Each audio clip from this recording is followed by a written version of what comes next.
Boa noite a todos. Boa noite aos que acompanham também pela internet.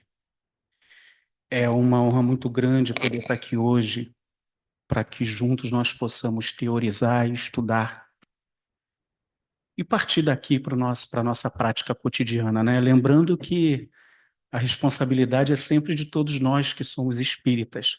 Agora, o ouvido que está perto da boca de quem fala é sempre o ouvido de quem fala. Então, a primeira responsabilidade é sempre de quem traz o estudo, né? De entender o que a espiritualidade está nos dizendo e de tentar levar para a prática, para o esforço cotidiano, as questões do espiritismo, da nossa doutrina espírita. O estudo de hoje, nós estamos no Evangelho segundo o Espiritismo, capítulo 10, as lições 14 e 15. Essa parte é a parte que trata das instruções dos espíritos e o perdão das ofensas. E nós não vamos ler aqui todas as duas lições, a gente tem um tempo que não é um tempo, obviamente, muito longo, e é assim que tem que ser mesmo. Então, a gente pede que possam ler em casa depois, quem ainda não leu, aí no Evangelho segundo o Espiritismo, capítulo 10, as lições 14 e 15. E é muito interessante também que a gente leia depois, porque é uma continuidade do estudo, né? O estudo não precisa só a gente vir à casa espírita, ouvir uma palestra e ir embora. A gente precisa levar essas informações, seja do livro, seja de um grupo de estudos, enfim, a gente precisa levar essas informações sempre conosco e estarmos meditando sobre elas. Mas eu separei ainda assim, para que a gente possa começar aqui, lá na parte da instrução dos espíritos, o perdão das ofensas, eu separei pelo menos aqui a parte final da lição número 14, que diz, abre aspas, feliz, pois, daquele que pode todas as noites adormecer dizendo, não tenho nada contra o meu próximo. O espírito é Simeão, em Bordeaux, 1862. E a lição número 15, quem traz é um grande conhecido de todos nós, Paulo, apóstolo, né, que fazia parte aí dessa imensa equipe espiritual que trabalhou para que o espiritismo pudesse ser codificado pelo nosso professor Rivail, o nosso mestre de Lyon, o nosso mestre Allan Kardec. Então ele diz o seguinte, lá na lição número 15, nos dois últimos parágrafos: o esquecimento completo e absoluto das ofensas é peculiar às grandes almas.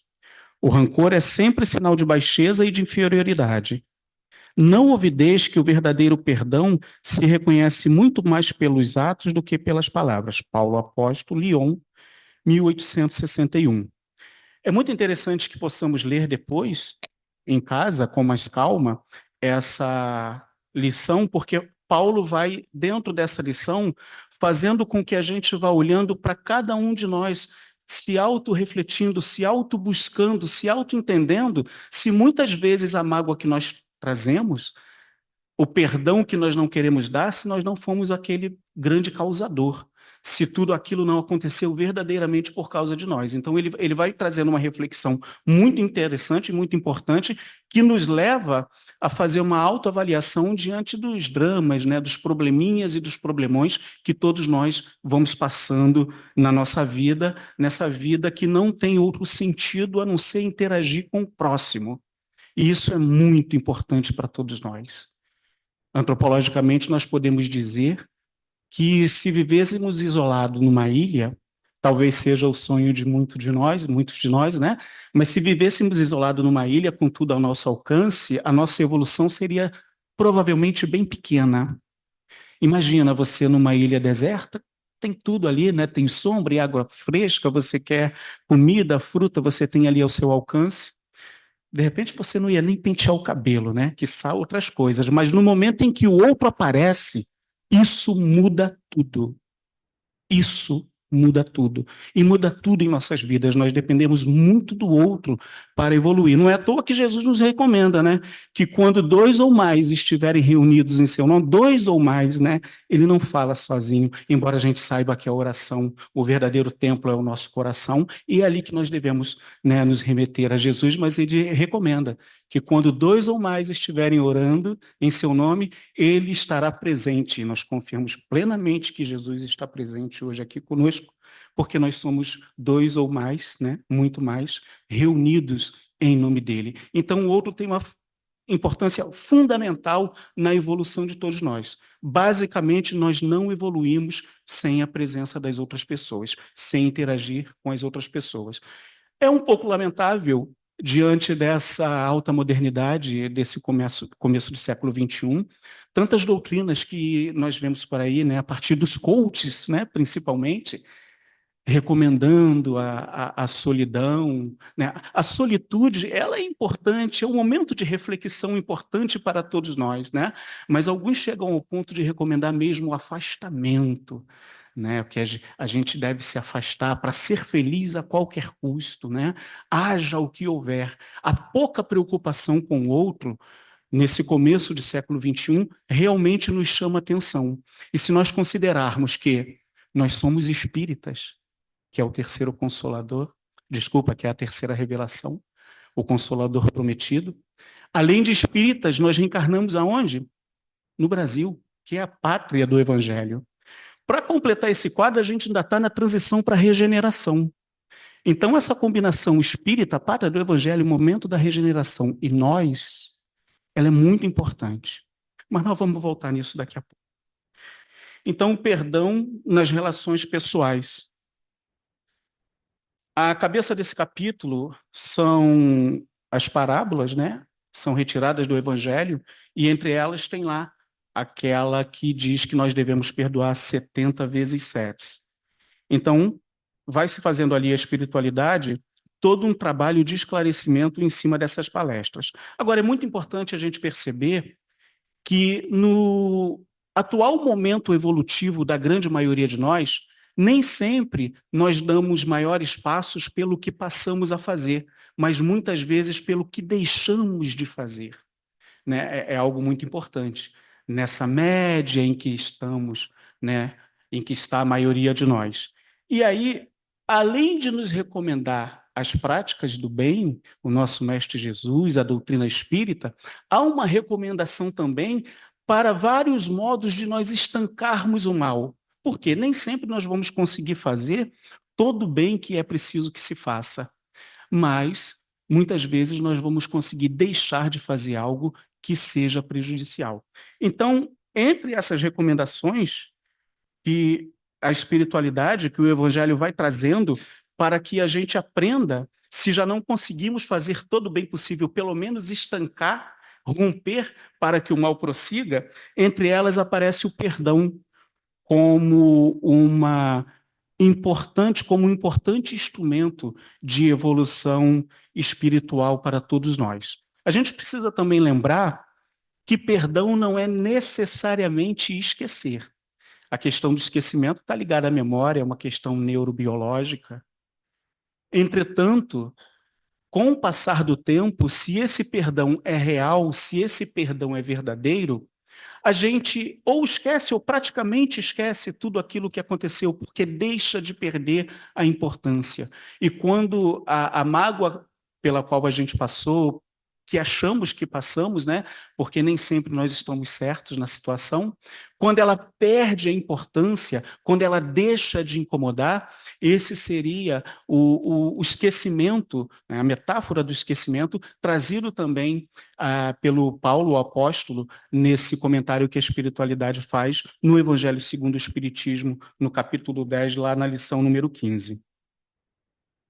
E embora muitas vezes a gente tem também o desejo de deixar de conviver com as pessoas, né? Isso é muito comum, a gente fala isso constantemente. Eu perdoo, mas não vou conviver.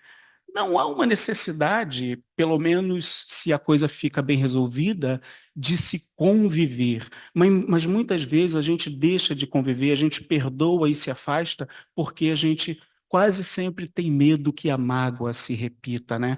Quando o coração ficou limpinho, não tem mais raiva, não tem mais nada, mas ainda pode restar ali o receio de que o outro volte a nos magoar novamente. De qualquer forma, o perdão, ele não é necessariamente, ele não é exatamente o objetivo final, se é que nós possamos dizer assim. Ele é um processo para que a gente chegue ao objetivo final. Ele é um instrumento para que a gente evolua no amar, no amar-vos uns aos outros, né? No amar a Deus sobre todas as coisas e ao próximo como nós mesmos. Então, ele é esse instrumento que pode dar a todos nós essa condição, desde que ele seja real, desde que ele seja efetivo. O perdão na ciência, a ciência vem estudando, eu tenho certeza que muitos aqui conseguem acompanhar, a ciência vem estudando cada vez mais as questões espirituais, né? As orações, a questão do perdão, a própria reencarnação vem sendo estudada. A gente entende que é um primeiro momento. Como a ciência ainda estuda isso? Ela estuda isso muito ainda na condição da fórmula do placebo. Né? A oração, essa questão do perdão, do se remeter à espiritualidade na forma do placebo. O que é o placebo? É aquele teste, aquela pesquisa que você acha que tomou um remédio, mas na verdade tem dois grupos, né? Um grupo tomou um remédio e o outro não. E muitas vezes aqueles que não tomaram remédio também melhoram, também ficam ali, tem a sua melhora. Por quê? Porque há uma autoindução, né? O sujeito está dizendo à sua própria mente que ele tomou um remédio e vai se curar, vai melhorar. A nossa mente, a gente sabe que a gente usa só 10% dela.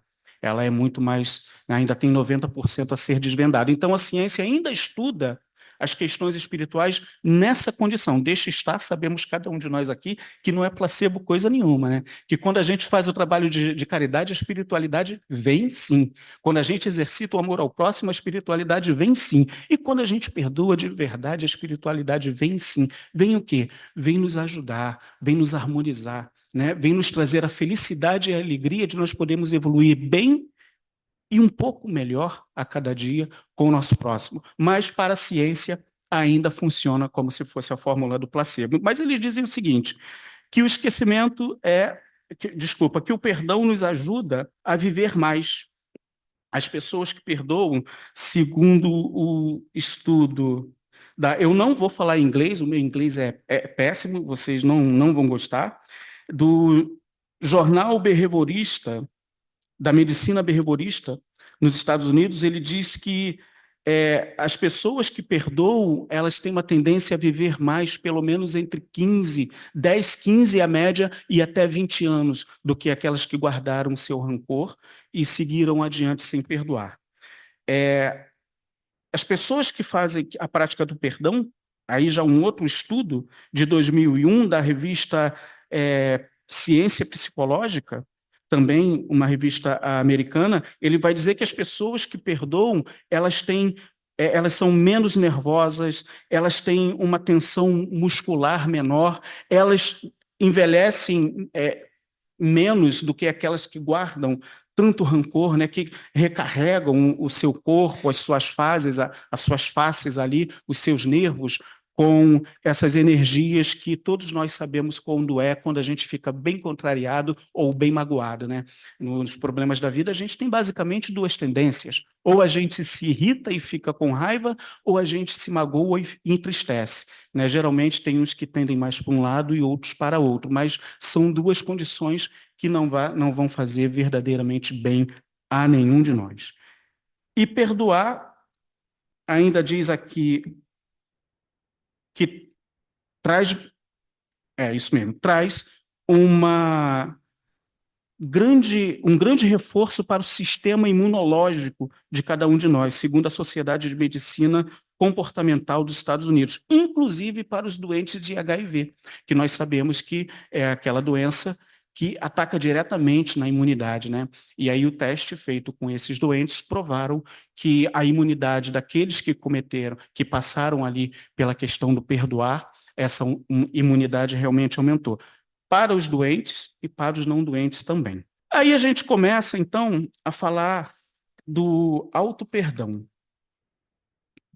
E o espírito de Joana de Ângeles, vai nos trazer uma informação aqui bastante importante, eu imagino que todos conheçam, ou quase todos, que é a respeito da culpa.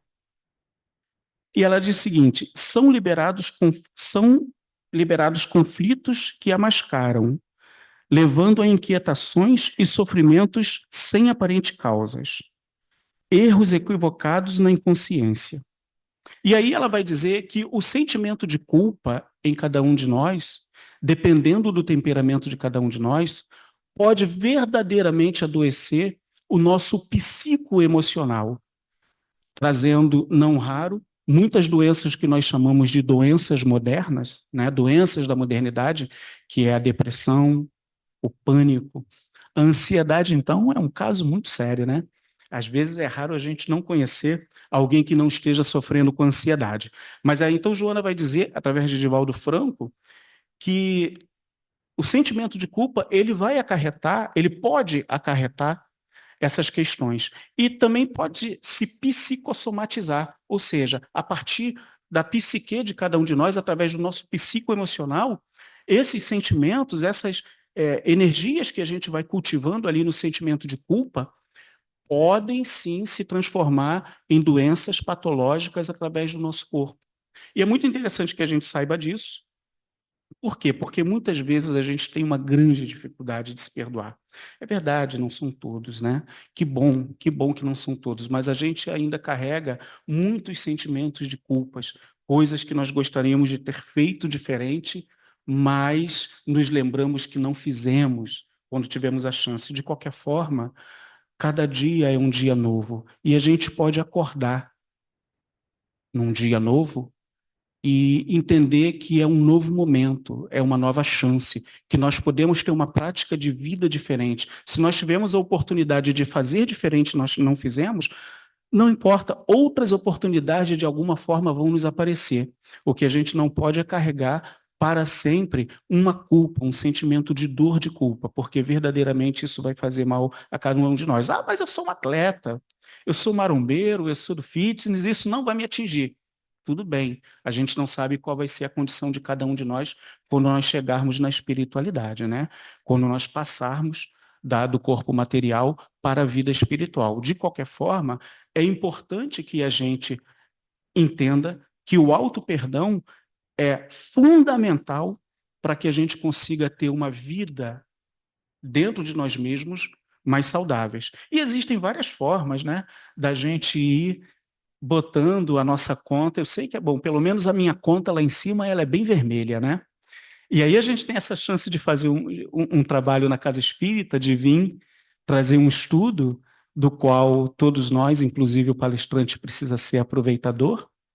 E aí a gente vai quitando esse vermelhinho, né? Talvez falte muito para ficar no azul, mas a casa espírita é um excelente polo para quem precisa se trabalhar, para quem precisa, para quem tem o desejo também de ajudar o próximo, né? Quantas tarefas existem dentro da casa espírita? E se faz com segurança, porque a gente está abençoado pela espiritualidade, abraçado pela espiritualidade, então se faz com segurança espiritual, se faz entre amigos, e a gente ainda ajuda a casa a sobreviver, né, a ficar mais forte e a seguir unida, a seguir em frente. Então, é um excelente polo. A espiritualidade, ela foi imensamente feliz quando pensou no templo espírita que, não curiosamente, nós chamamos de casa, né? Damos a essa instituição a conotação de lar, o nosso lar espiritual. Então, é um auxílio, um grande instrumento para que a gente trabalhe também a partir do centro espírita, da casa espírita, do nosso lar espírita, para que a gente possa ir aí se melhorando, se entendendo e botando essas energias que não são boas, essa culpa, esse sentimento que não nos fazem bem, para ir embora. A gente vai passar então para a nossa próxima, que é o perdão em família.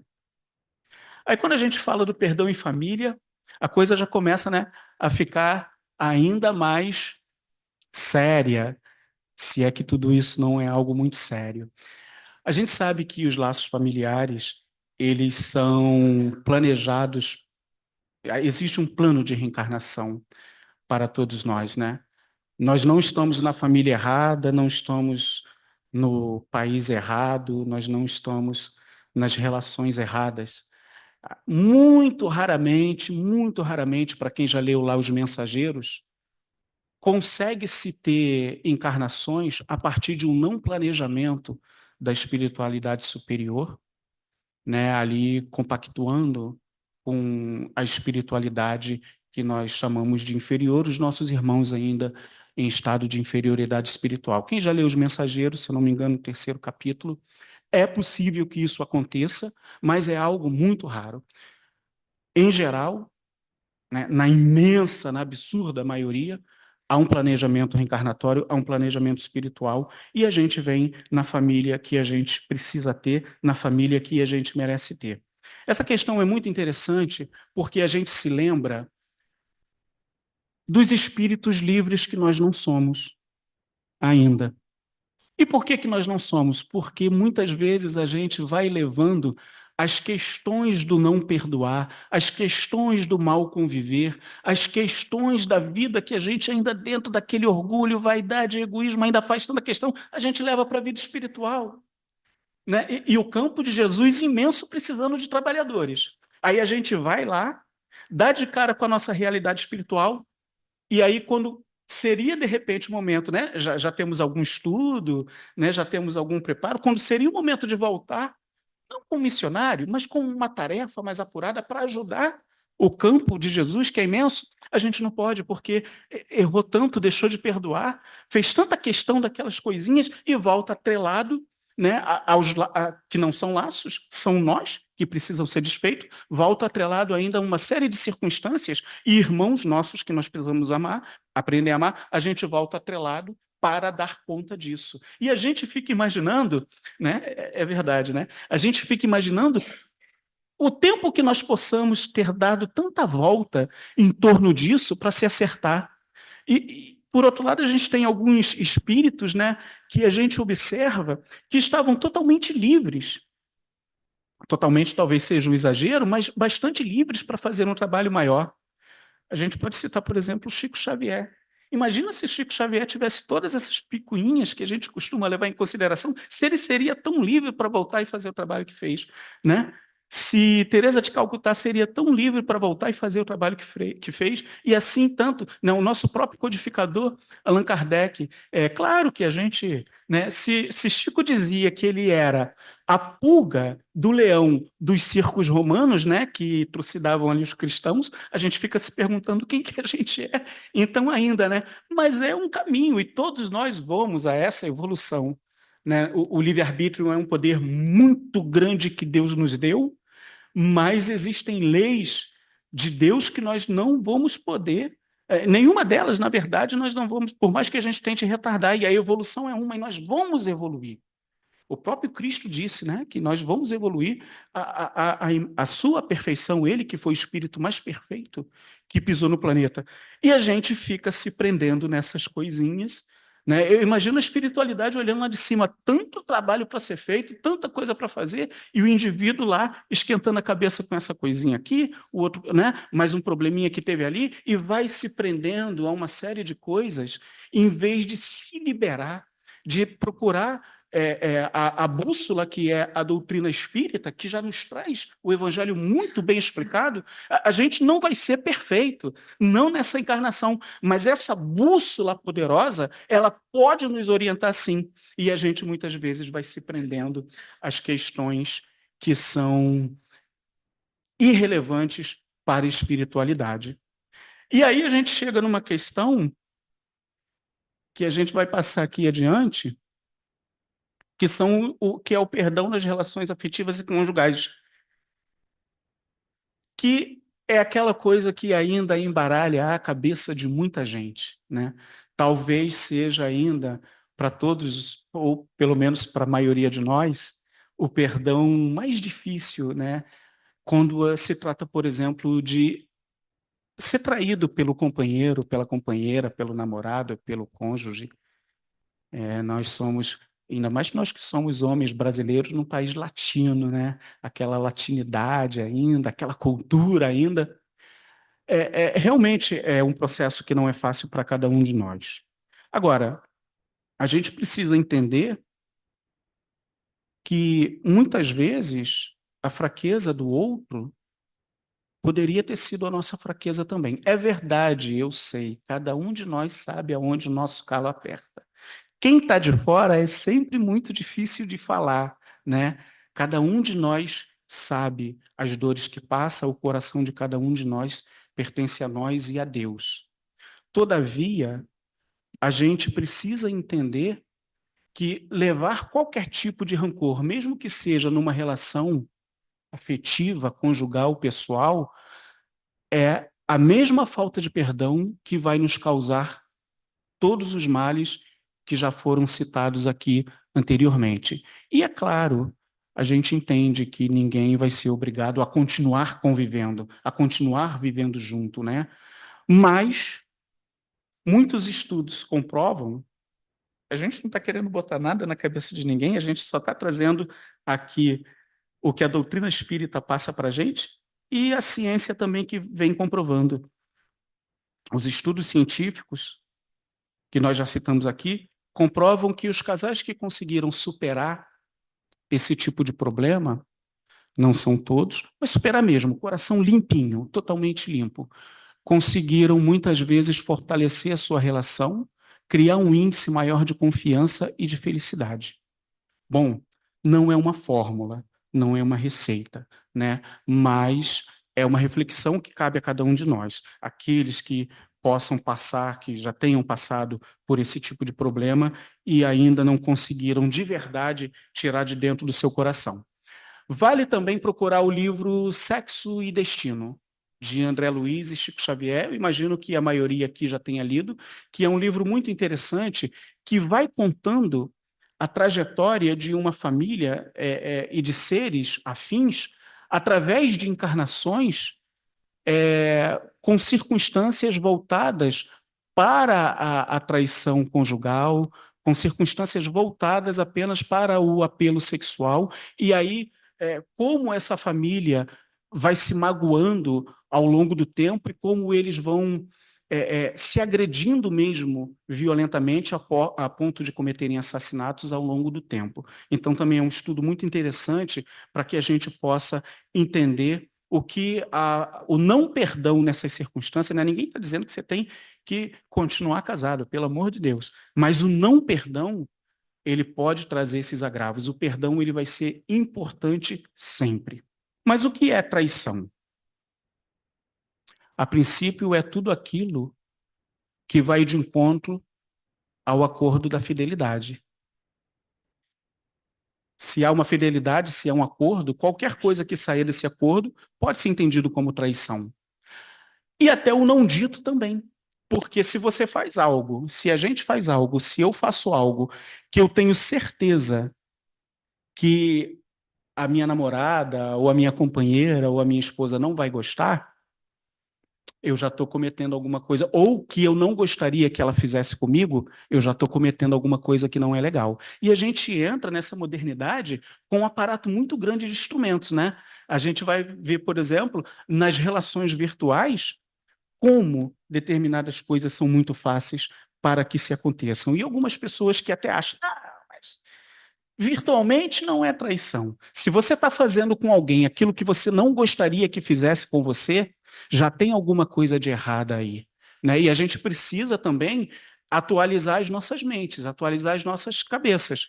Porque quem sabe, eu não sei, pode ser que daqui a 1000 anos nós não precisemos mais das redes sociais para nos comunicar e nos comuniquemos por telepatia.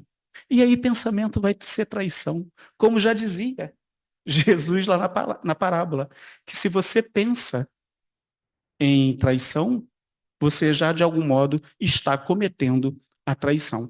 É claro que tudo isso é um universo a ser trabalhado por todos nós, né? Nós conhecemos a nossa condição, conhecemos um pouquinho da condição humana em geral e sabemos ainda das nossas fraquezas, das nossas realidades e como existem coisas que ainda não são tão simples para entendermos ou para alcançarmos. Mas dentro dessa complexidade vem uma grande luz, que é chamado de Evangelho Redivivo, né?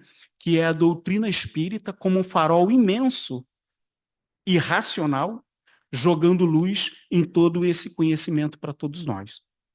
Então, a gente precisa estar sempre antenado, a gente precisa estar sempre procurando entender a nós mesmos, as circunstâncias e buscar sempre nessa luz da doutrina espírita, nessa fé raciocinada, a orientação que possa nos ser dada a cada dia. Vamos ser santos? Vamos sair santos dessa encarnação?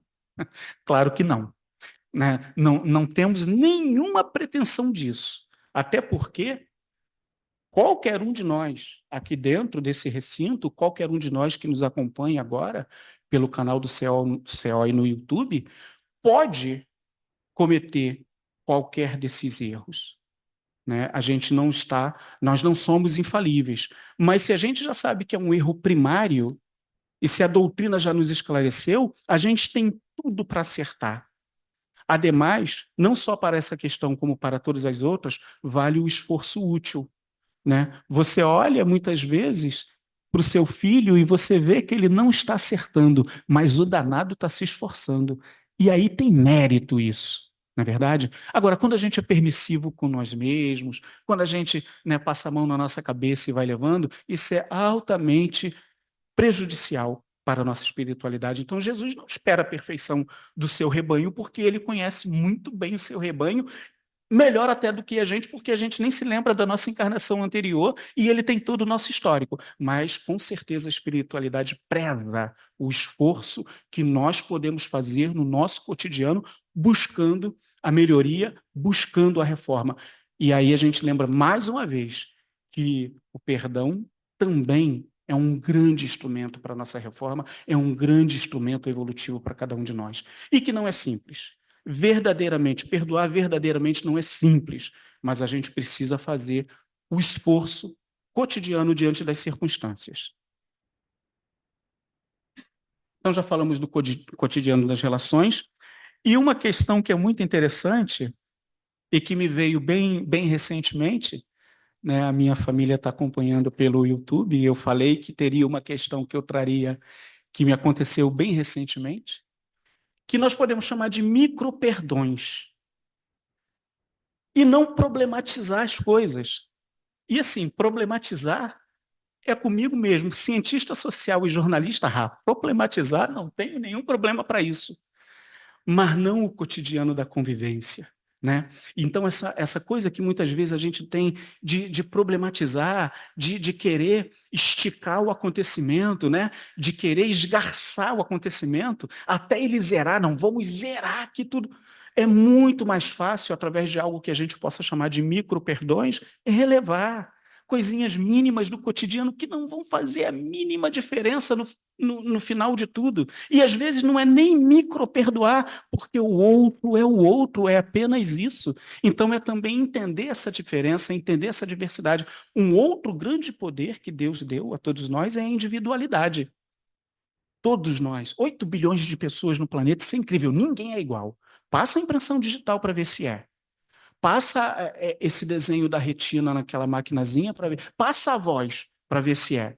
Não, e a gente sabe que o corpo é um reflexo da espiritualidade, ok?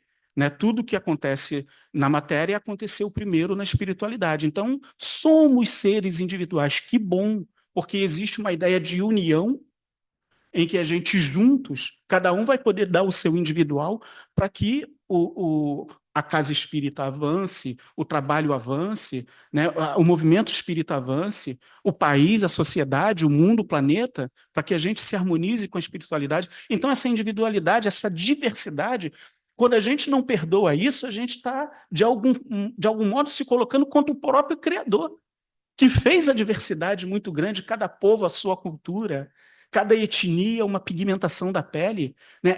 Essa coisa bela, esse todo maravilhoso que é o ser humano e que muitas vezes a gente, no nosso dia a dia, diz não para isso, até nas nossas relações mais próximas, né? Se não com essa amplitude de conceitos dentro da sociedade, mas naquela nossa relação que ainda nos permite que as relações pessoais são aquelas onde a gente mais se expõe.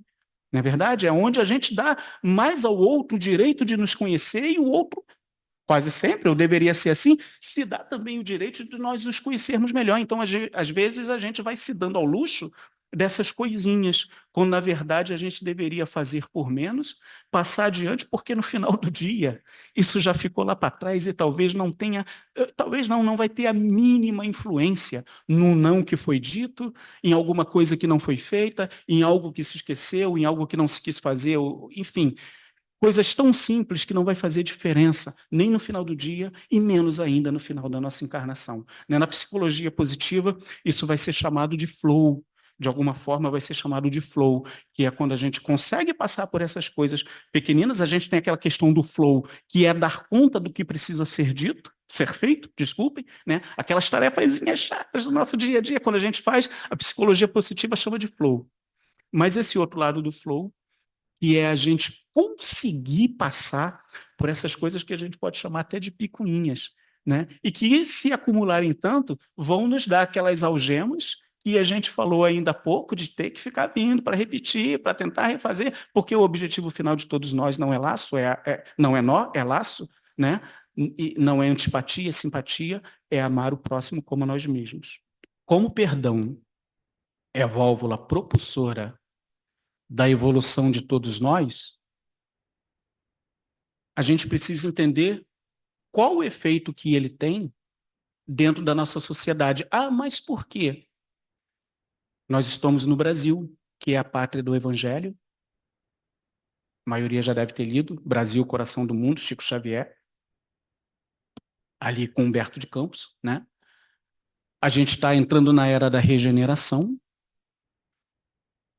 E a gente está falando do Espiritismo, que é a terceira revelação de Deus para a humanidade. A primeira foi Moisés, lá nos Dez Mandamentos, né? Ali o início de tudo. A segunda revelação foi o próprio mestre, aqui presencialmente entre nós. A gente diz presencialmente porque a gente hoje não pode vê-lo, mas a gente tem certeza que ele está, né? Então, digamos, visivelmente entre nós. Ele esteve aqui há 2024 anos, mas hoje a gente não pode vê-lo, mas a gente tem certeza da presença de Jesus na casa de Jesus Gonçalves.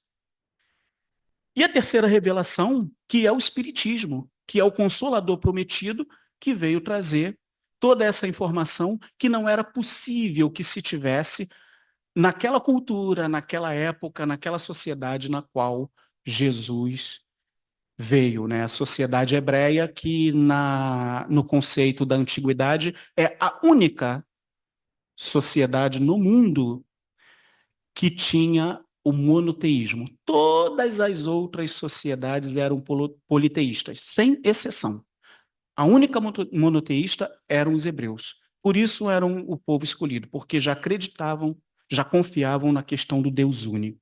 E é ali que vem o Cristo trazer a mensagem do Evangelho.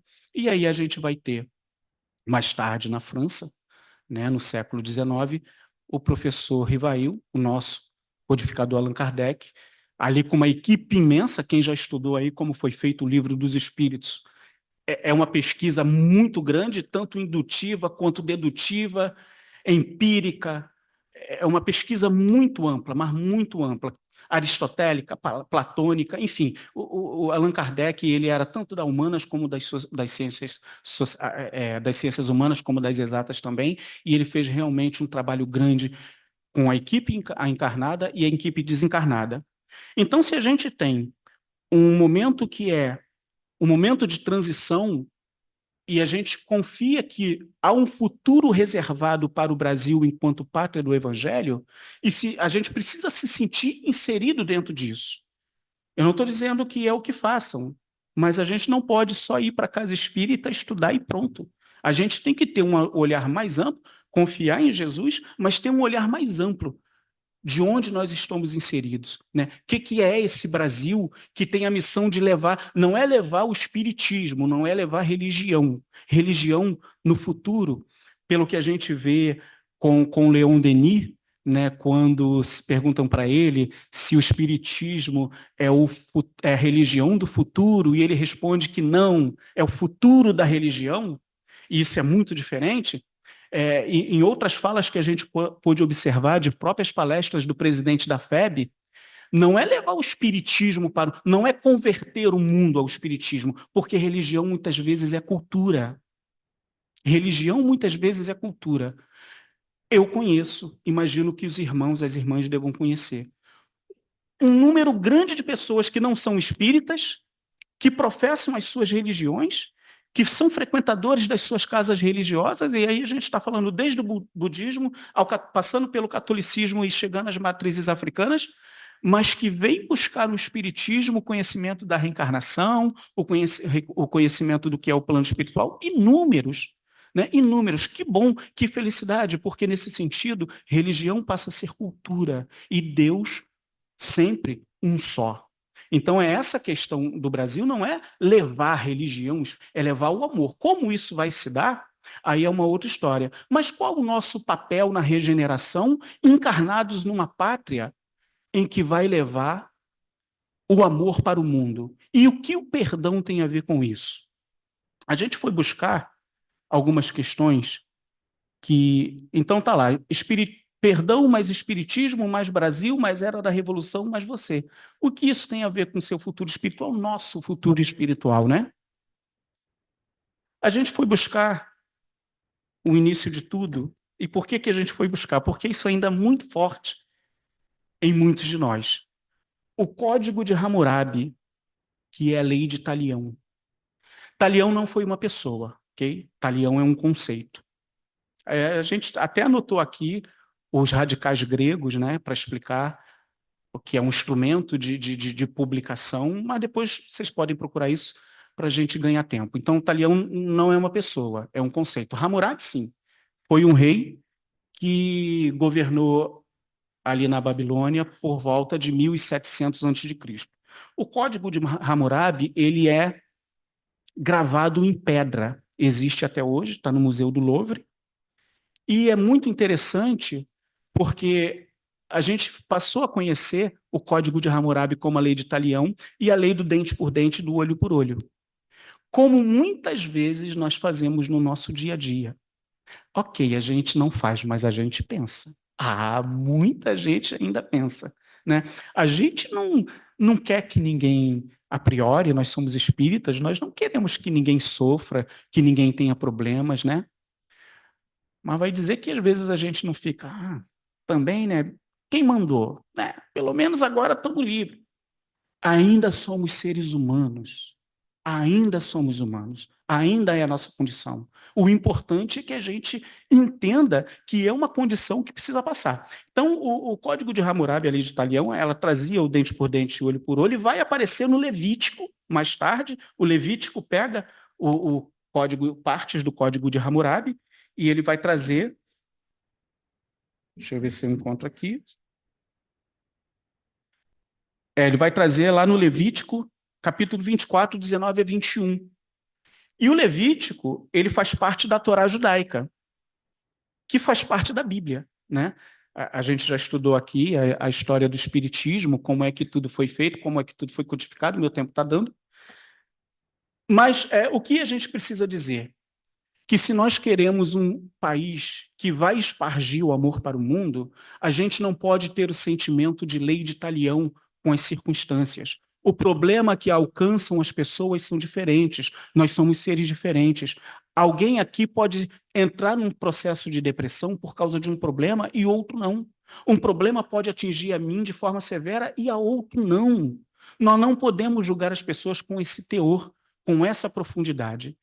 E precisamos aprender a diferenciar o que é má índole, que existe sim, de construção social.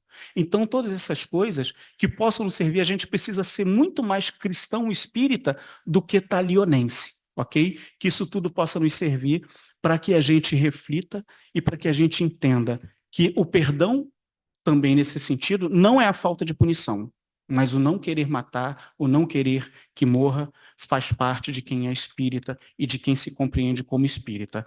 A palestra não vai terminar, porque palestras não terminam, estudos não terminam. A gente precisa levar para o nosso travesseiro e para dentro de nós.